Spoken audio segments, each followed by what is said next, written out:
Uh-oh, it says battery levels low. Does that mean our keyboard batteries are depressed? No, they're happy batteries. It's just we need to, like a new year, bring in a new set of batteries.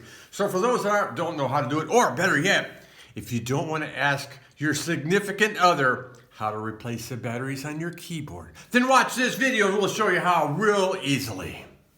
Here you go, folks. We've got a dirty keyboard here. Boy, it needs to be washed. So basically, you look at your keyboard. There's a power button there. You see here with this, that's a hint.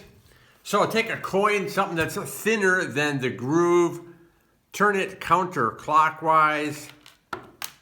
It falls out. Note the way the batteries are coming out. Same way. But if you're not sure, you can look here.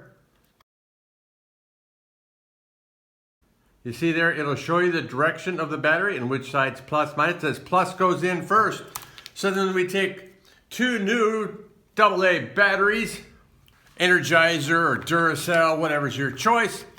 Put them back in the same direction.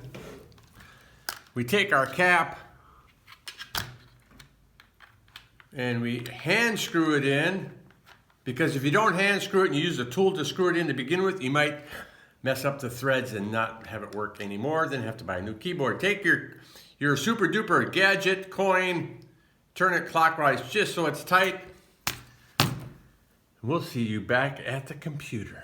Normally we'd replace the batteries from the keyboard right in front of the computer, but since we didn't, I'm not sure. Let's see what happens here. So we're bringing the keyboard in now.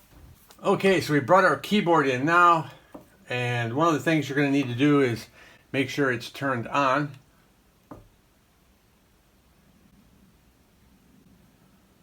And you notice two things. Okay, you notice it closed that and it showed connected here because it's talking back and forth. Batteries changed, your keyboard's good to go. Thanks for watching. We'll catch you on the next video. Don't tell your significant other that you changed your own batteries. And now we just screwed up our camera.